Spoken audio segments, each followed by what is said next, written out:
السلام علیکم ورحمۃ اللہ وبرکاتہ۔ الحمد للہ نحمده ونستعینه ونستغفره ونؤمن به ونتوکل علیہ ونعوذ باللہ من شرور انفسنا ومن سیئات اعمالنا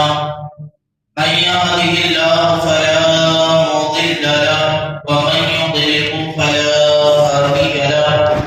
ونشهد ان لا اله الا الله وحده لا شريك له ونشهد ان سيدنا ومولانا محمدا عبده ورسوله اما بعد فاعوذ بالله من الشيطان الرجيم بسم الله الرحمن الرحيم والذي جاء بالصدق وصدق به أولئك هم المتقون صدق الله المولانا العظيم وصدق رسوله النبي الأمين المكين المبين الكريم ونحن على ذلك لمن الشاهدين والشاكرين والذاكرين والحمد لله رب العالمين۔ بعد توحید کی متبالوں شمع رسالت کے پروانوں اور تو خواجہ برسا کے چاہنے والوں سردار تاج الشریعہ حضور اشرف الفقہاء کے ماننے والوں، آئیے ہم اور آپ سب سے پہلے مل کر منقل حضرہ میں آرام فرمانے والے آقا لمبے لمبے ہاتھوں سے بھیک دینے والے داتا، ہم غریبوں کے بابا یتیموں کے ملیا بے سہاروں کے سہارا ڈوبتے ہوئے کو تیرانے والے آخری قبر میں روشنی بن کر کامانے والے، لمبے لمبے ہاتھوں سے بھیک دینے والے عرب کے ناقہ سوار جناب احمد مجتبی محمد مصطفیٰ ارواحنا فدا صلی اللہ تعالی علیہ وسلم کی بارگاہ میں اپنے غلامی کو ثبوت دیتے ہوئے بآواز بلند درود پاک پر حضران عقیدت پیش کرے اور پڑھے اللہم صلی علی سیدنا مولانا محمد طب القلوب ودوائها وعافیہ الابدان وشفائها ونور الابصار وضیائها وعلى آلہ واصحابہ دائما ابدا۔ پروانے کو چراغ بلبل کو پھول بس، پروانے کو چراغ بلبل کو پھول بس، صدیق کے لیے اللہ اور اس کا رسول بس، صدیق کے لیے اللہ اور اس کا رسول بس۔ عزیزان ملت اسلامیہ، جیسا کہ آپ جانتے ہیں کہ یہ مہینہ جمادی الآخر کا مہینہ ہے اور اس مہینے کی 22 تاریخ کو افضل البشر بعد الانبیاء بالتحقیق، یعنی کہ انبیاء اور رسولوں کے بعد پوری مخلوق میں، انبیاء اور رسولوں کے بعد پوری مخلوق میں سب سے افضل ذات جو ہے وہ صدیق اکبر رضی اللہ تعالیٰ عنہ کی ہے۔ یہ اہل سنت کا علماء کا اس میں اجماع ہے، ٹھیک ہے، کہ انبیاء اور رسولوں کے بعد مخلوق میں سب سے افضل ذات حضرت ابوبکر صدیق رضی اللہ تعالیٰ عنہ کی ہے، اور اسی ذات کا وصال اس مہینے کی 22 تاریخ جو اتوار کو آنے والی ہے آپ کے وصال کی تاریخ ہے، تو اسی کے مناسبت سے میں نے یہ سوچا کہ بھئی آؤ ہم کچھ خیرات کے عقیدت پیش کریں اور کچھ مختصر ان کی سوانح حیات پر روشنی ڈالنے کی کوشش کریں، کیونکہ صدیق اکبر رضی اللہ تعالیٰ عنہ کی ذات وہ ذات ہے کہ اگر سال کے 365 دن بھی اگر اس پر بولا جائے تو کم ہے، وہ ذات ہے صدیق اکبر رضی اللہ تعالیٰ عنہ کی ذات۔ اور علماء فرماتے ہیں کہ دنیا نہ نبی پاک کے جیسا کوئی پیر ہے، نہ ابو بکر کے جیسا کوئی مرید ہے، نہ حضور اکرم صلی اللہ علیہ وسلم کی طرح کوئی پیر، نہ ابو بکر صدیق رضی اللہ تعالیٰ عنہ کی طرح کوئی مرید ہے۔ اللہ سوچو آپ اس کے عشق کی لو اور اس کے عشق کا جذبہ کیسا ہوگا کہ جس کی زندگی میں جسے تین کام بڑے پیارے ہو، زندگی میں تین کام، وہ کیا؟ تو کہا تین کاموں میں سے پہلا ایک کام کہ میں ہمیشہ مدینے والے کے چہرے کو تکتا رہوں۔ یہ پہلا کام زندگی کا حضرت ابوبکر صدیق رضی اللہ عنہ کا، کہ یہ تین خواہشات، یہ تین چیزیں بڑی پسند تھی، جس میں پہلی یہ کہ میں ہمیشہ حضور اکرم صلی اللہ علیہ وسلم کے چہرے کو دیکھتا رہوں۔ اور اللہ نے وہ تمنا ایسے پوری کی، ایسے پوری کی کہ جتنی قربت اور جتنی نزدیکی صحابہ میں حضرت ابو بکر کو حاصل تھی، کسی کو حاصل نہیں تھی۔ آپ ان کی قربت کا اور ان کے دیدار کرنے کا اندازہ اس بات سے لگا سکتے ہیں کہ گارے طور میں تین دن تین رات ابو بکر ہے اور میرے آقا کی ذات ہے۔ سوچو کیا منظر ہوگا جس کی تمنا ہے کہ میں دیکھتا ہوں، وہ تین رات تک کے، تین دن تک کے اسی چہرے پر دعا کو دیکھ رہا ہے۔ اور دیکھنا بھی کیسا دیکھے تو آپ، ایک ہوتا ہے عشق کی نظر سے دیکھنا، ایک ہوتا ہے سکون سے بیٹھ کر دیکھنا، لیکن وہاں ابو بکر تیرا دیکھنا بھی تو کیسا دیکھنا کہ سانپ ڈس رہا ہے لیکن چہرے کو دعا سے نظر نہیں ہٹ رہی ہے، ایسا دیکھنا ہے۔ یہاں تو تکلیف ہو جائے انسان کو، درد محسوس ہو جائے، کوئی موذی جانور ڈس لے یا وہ ڈنک مار دے، تکلیف پہنچائے، تو انسان اپنے آپ میں نہیں ہوتا ہے، پھر اس کی نظر کہاں ہوتی ہے، اس کا حال کہاں ہوتا ہے۔ لیکن یہ کیسا چاہنے والا ہے، سانپ ڈنک مار رہا ہے اور یہ عاشق دیکھنے والا جی بھر کے چہرے پر دعا دیکھ رہا ہے۔ جب اس کی کاٹنے کی انتہا ہو گئی، جسم کے اندر گرماس آ گئی، تو پھر وہ آپ کے آنسو نکلے دیکھتے دیکھتے وہ چہرے پر دعا پر پڑے۔ لیکن وہ عشق بھی کیسا ہوتا ہے یار کہ سانپ کاٹے، تکلیف ہو، زہر چڑھے، سب گوارا ہے، لیکن میں جس سے محبت کرتا ہوں اس کی نیند میں کھل رہا ہے، یہ گوارا نہیں ہے۔ یہ ایسا ہوتا ہے عشق۔ وہ عشق جب ہوتا ہے تو سب چڑھ کے بولتا ہے۔ اور آپ یاد رکھیں حضور اکرم صلی اللہ علیہ وسلم نے اپنے صحابہ کو یہی عشق کا جام پلایا ہے۔ انسان پہلے جب جنگیں ہوتی تھی تو جنگیں ہونے سے پہلے ایک دوسرے کا جو ہے معائنہ کیا جاتا تھا، ہے نا، وقت بھیجے جاتے تھے، جسے مقدمۃ الجیش کہا جاتا ہے، ٹھیک ہے۔ تو وہ وقت جب جنگ کرنے سے پہلے آ کر روپیہ طور پر یہ دیکھتے تھے کہ ان کے پاس ہتھیار کتنے ہیں، ان کے پاس اسلحہ کتنے ہیں، تلواریں کتنی ہیں، ان کی تعداد کتنی ہے، کیا یہ ہم سے مقابلہ کرنے کے لیے ہمارے لائق ہے، ہمارے مقابلے میں یہ ڈٹے رہیں گے۔ تو اس وقت جو ہے مقدمۃ الجیش جب مدینہ آیا ہے دیکھنے کے لیے ایک قافلہ دشمنوں کا، مشرکین کا، کہ چلو آؤ دیکھتے ہیں کہ جو حضور اکرم صلی اللہ علیہ وسلم کے صحابہ ہیں ان کے پاس کتنے ہتھیار ہیں، وہ کیا ہمارے مقابلے میں کھڑے رہ سکتے ہیں۔ جب وہ وقت آیا تو اس وقت نے جب دیکھا نظارہ تو وہ نہ تلواروں کو دیکھنے میں مگن تھے،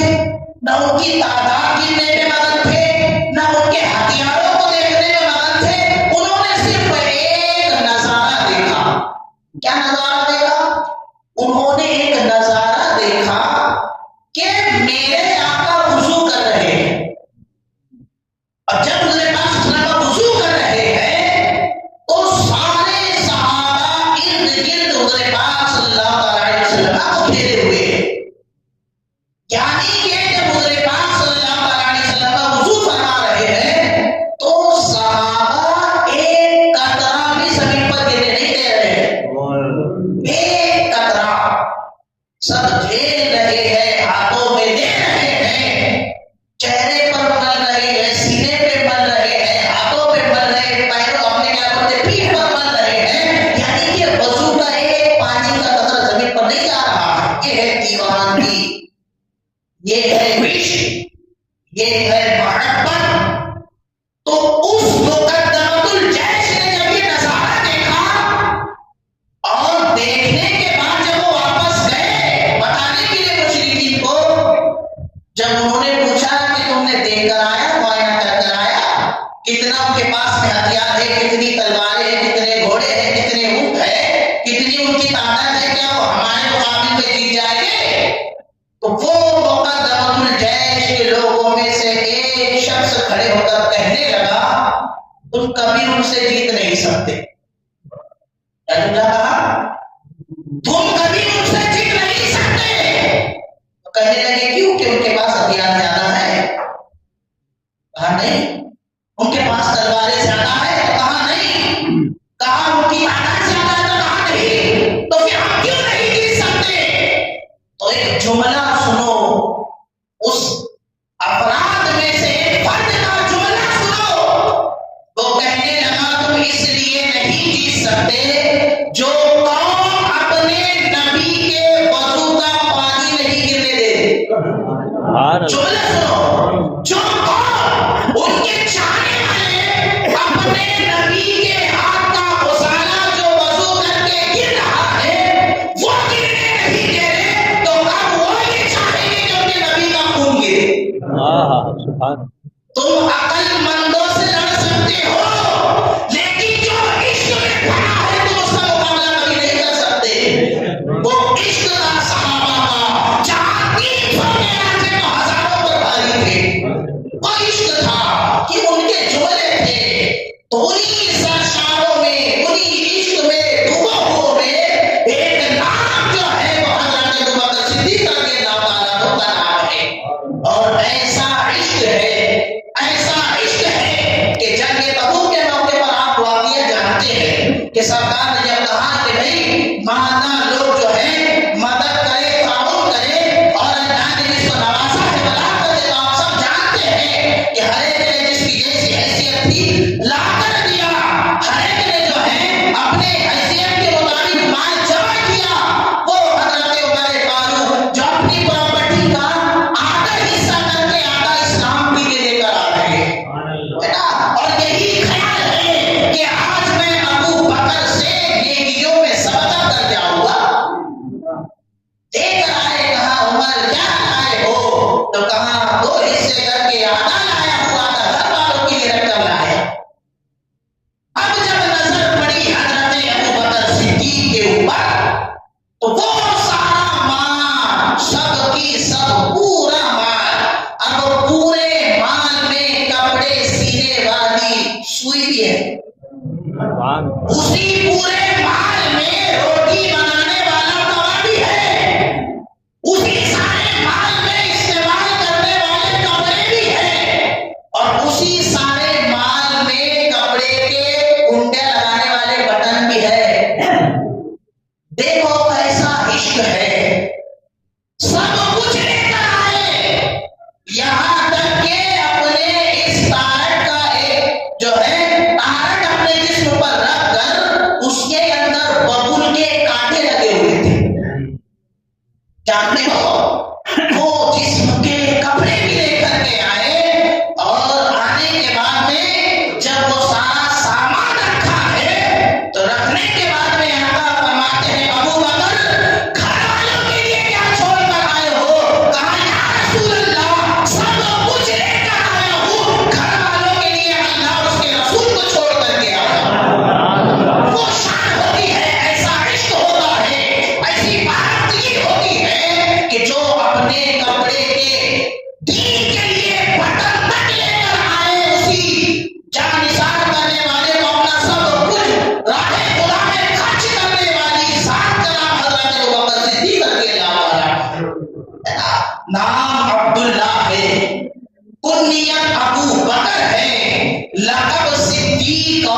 عتیق ہے،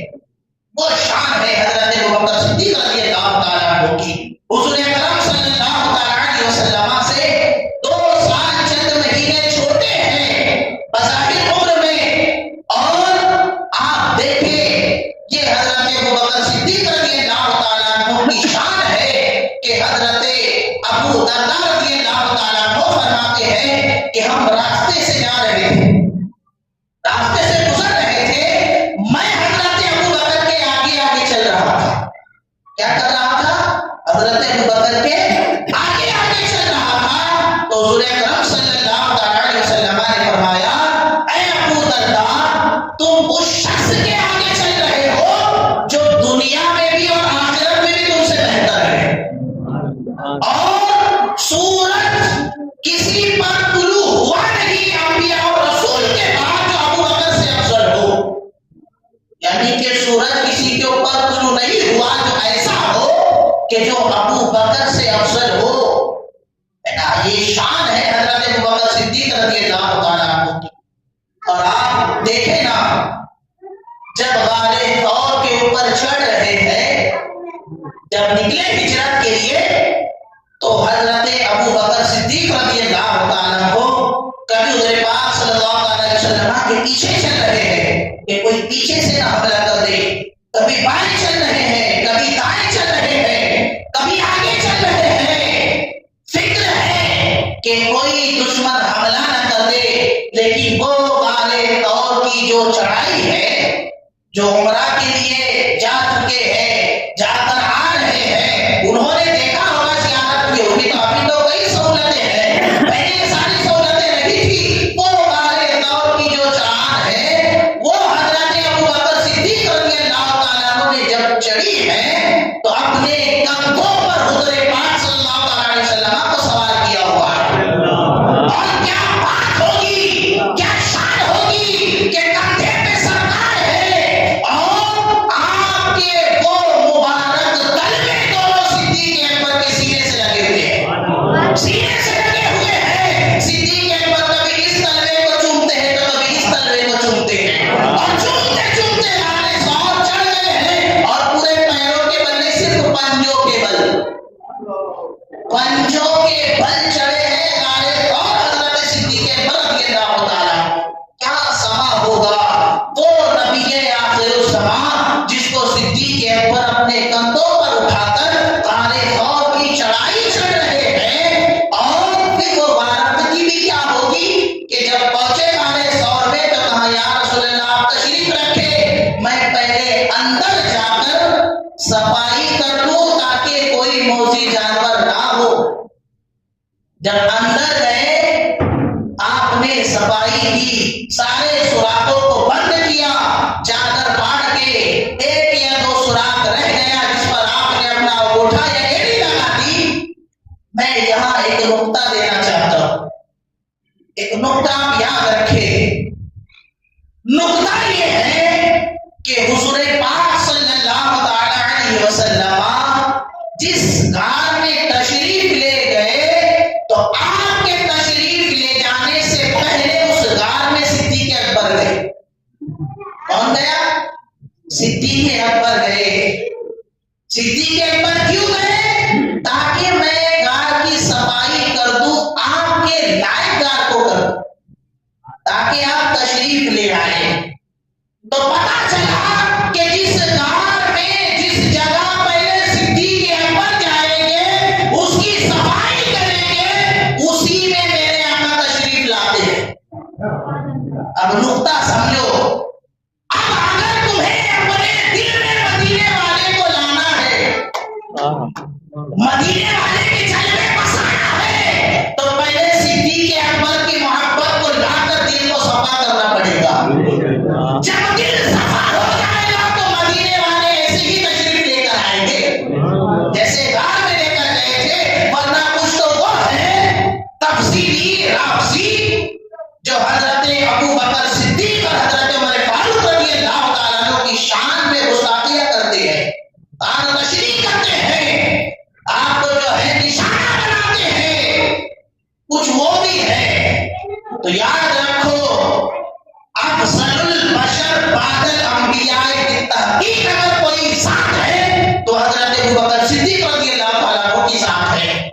اور آپ اس سے اندازہ لگائیں، حدیث پاک میں ہے حضور اکرم صلی اللہ تعالی علیہ وسلم فرماتے ہیں کہ میری امت پر، پوری امت کے اوپر، میری امت پر ابو بکر کا شکر اور ابو بکر سے محبت کرنا واجب ہے۔ یہ حضور پاک صلی اللہ علیہ وسلم کا فرمان ہے، میری امت پر واجب ہے کہ وہ ابو بکر کا شکر ادا کرے اور ابو بکر سے محبت کرے۔ یہ حضرت ابو بکر صدیق رضی اللہ تعالیٰ عنہ کی ذات ہے۔ آپ بھلا غور تو کریں، وہ مدینے کے تاجدار جن کے پاس میں دونوں جہاں کی نعمتیں ہیں، آپ فرماتے ہیں کہ جتنا فائدہ مجھے ابو بکر کے مال نے دیا ہے کسی کے مال نے نہیں دیا ہے، جتنا فائدہ مجھے ابو بکر کے مال نے دیا ہے۔ اور آج جو مسجد نبوی ہے نا، مسجد نبوی آج جو ہے جہاں ایک نماز کا ثواب 50,000 نمازوں کے برابر ہے، وہ مسجد نبوی کی زمین کسی نے دے کر دی ہے تو ابو بکر کی ذات ہے، حضرت ابو بکر صدیق رضی اللہ عنہ کی ذات ہے کہ اس زمین کو جو ہے آپ نے دے کر خریدا تھا اور وہاں مسجد نبوی بنی ہوئی ہے۔ تو یہ حضرت ابو بکر صدیق رضی اللہ تعالیٰ عنہ کی ذات ہے کہ اللہ تبارک و تعالیٰ نے آپ کو وہ مقام و مرتبہ عطا کیا ہے۔ اور آپ کی جو تین خواہشیں، پہلی خواہش کہ میں حضور پاک صلی اللہ علیہ وسلم کے چہرے کو دیکھتا رہوں، وہ خواہش بھی اللہ نے پوری کی، اور دوسری خواہش یہ کہ میں اپنا سارا مال میرے آقا پر خرچ کرتا رہوں۔ جیسے حضور پاک صلی اللہ علیہ وسلم نے فرمایا کہ مجھے جتنا فائدہ ابو بکر کے مال نے دیا ہے کسی کے مال نے نہیں دیا ہے، اور میں نے ہر ایک کے بدلے کا احسان، ہر ایک کے احسان کا بدلہ چکا دیا ہے، اور ابو بکر کے احسان کا بدلہ کل بروز قیامت میرا رب چکائے گا۔ وہ شان ہے حضرت ابو بکر صدیق رضی اللہ عنہ کی۔ تو اپنا مال میں سرکار کے لیے خرچ کروں، اور تیسری ایک بات کہ میں حضور پاک صلی اللہ علیہ وسلم کے ساتھ رہوں۔ اب ساتھ بھی کیسا ہے، اور سمانا ہے، تو حضور پاک صلی اللہ علیہ وسلم کے ساتھ قارے قوم میں گئے تو نبی آخر الزمان کے ساتھ، اور جب اس دنیا سے تشریف لے گئے تو آج بھی گنبد خضرا میں میرے آقا کے ساتھ، اور کئی باروں سے جب حوض کوثر رہے گا میرے آقا فرماتے ابو بکر حوض کوثر پر بھی تم میرے ساتھ رہو گے۔ یہ آپ کی تمنائیں پوری ہوگی، تینوں کی تینوں تمنائیں، ہے نا۔ تو یہ شان ہے حضرت ابو بکر صدیق رضی اللہ تعالیٰ عنہ کی، ہے نا، کہ نبیوں اور رسولوں کے بعد سب سے بڑا مقام و مرتبہ اور افضل اگر کوئی ذات ہے تو وہ حضرت ابو بکر صدیق رضی اللہ تعالیٰ عنہ کی ہے۔ یہی عقیدہ غوث پاک کا ہے، یہی عقیدہ امام جلال الدین سیوطی کا ہے، یہی عقیدہ ہمارے اسلاف کا ہے کہ پہلا نمبر ابو بکر کا ہے، دوسرا نمبر عمر فاروق کا ہے، تیسرا نمبر عثمان غنی کا ہے، اور چوتھا نمبر مولا علی شیر خدا کا ہے۔ یاد رکھنا اور اسی پر قائم و دائم رہنا، ورنہ تفصیلی فرقہ اور یہ جو بذات مولائیت اپنے آپ کو کہتے ہیں، یہ سب ایمان کے لٹیرے ہیں، صحابہ کی شان میں گستاخیاں کرنے والے ہیں۔ یاد رکھو حضرت ابو بکر صدیق رضی اللہ تعالیٰ عنہ کی جو صحابیت ہے، آج جو صحابی ہے یہ حدیث سے نہیں بلکہ قرآن پاک سے ثابت ہے۔ تانی اثنین اذ ہما فی الغار لصاحبہ لا تحزن ان اللہ معنا، تنہا ایک ذات ابو بکر کی ہے جن کی صحابیت، جن کا صحابی ہونا قرآن پاک سے ثابت ہے۔ اگر کوئی ان کے صحابی ہونے کا انکار کرے تو وہ سیدھا کافر ہے نا۔ اور صحابہ کے جو معاملے ہیں، مراتب ہے، آپ دیکھیں کوئی خود صحابی ہے تو ان کا بیٹا صحابی ہے، بیٹا صحابی ہے تو باپ صحابی ہے، لیکن تنہا ابو بکر کی ذات یہ ہے کہ وہ خود بھی صحابی ہے، ان کے والد بھی صحابی ہے، ان کے بیٹے بھی صحابی ہے، ان کے پوترے بھی صحابی ہے، 4 پیڑھی صحابیت کی ہے، خود بھی صحابی، والد بھی صحابی، بیٹے بھی، ان کے بیٹا بھی صحابی اور ان کے پوتے بھی صحابی۔ یہ حضرت ابو بکر صدیق رضی اللہ تعالیٰ عنہ کی ذات ہے، آپ کی شان ہے، تو عقیدہ وہی رکھے جو ہمارے اسلاف کا ہے، جو غوث پاک کا ہے، جو امام جلال الدین سیوطی کا ہے، جو ہمارے اسلاف نے ہمیں دیا ہے، جو امام اعظم ابو حنیفہ کا ہے۔ اسی عقیدے پر، اسی طریقے پر، اسی مسلک پر چلتے ہوئے جو ہے آپ جو ہے اسی پر قائم دائم رکھے، جس کو بریلی کے تاجدار نے کہا ہے اہل سنت کا ہے بیڑا پار اصحاب حضور نجم ہے اور ناو ہے اطرت رسول اللہ کی۔ ہمارے لیے جو ہے نجم ستارے صحابہ کی ذات ہے، اور کشتی اور جس کشتی میں ہم بیٹھے ہوئے ہیں وہ اہل بیت کی ذات ہے نا۔ نہ کشتی چھوڑیں گے نہ ستارے چھوڑیں گے، جس نے کشتی چھوڑ دیا وہ ڈوب گیا، اور جس نے ستاروں کو چھوڑ دیا وہ بھٹک گیا۔ نہ ہم بھٹکنے والوں میں سے ہیں نہ ڈوبنے والوں میں سے ہیں، ہم ہمارے بزرگوں کا دامن پکڑیں گے انشاءاللہ، ان کا دامن پکڑ کر میدان محشر میں جنت میں داخل ہو جائیں گے، ہے نا۔ تو ہمارے اسلاف کا، بزرگوں کا جو عقیدہ ہے، جو ان کا طرز ہے، اسی کے اوپر جو ہے عمل کرے، اسی کو جو ہے اپنے دل میں رچائے بسائے رکھے۔ اللہ تبارک و تعالی ہمیں اور آپ کو کہنے سننے سے زیادہ تمام باتوں پر عمل کرنے کی توفیق اور رفیق عطا فرمائے، اور آنے والی 22 تاریخ جو اتوار کے روز پڑ رہی ہے، اس دن آپ جو ہے حضرت ابوبکر صدیق رضی اللہ تعالیٰ عنہ کے نام سے ایسا ثواب اپنے گھروں میں کرے۔ اللہ تبارک و تعالی ہمیں اور آپ کو فیضان ابوبکر صدیق رضی اللہ تعالیٰ عنہ سے مالا مال عطا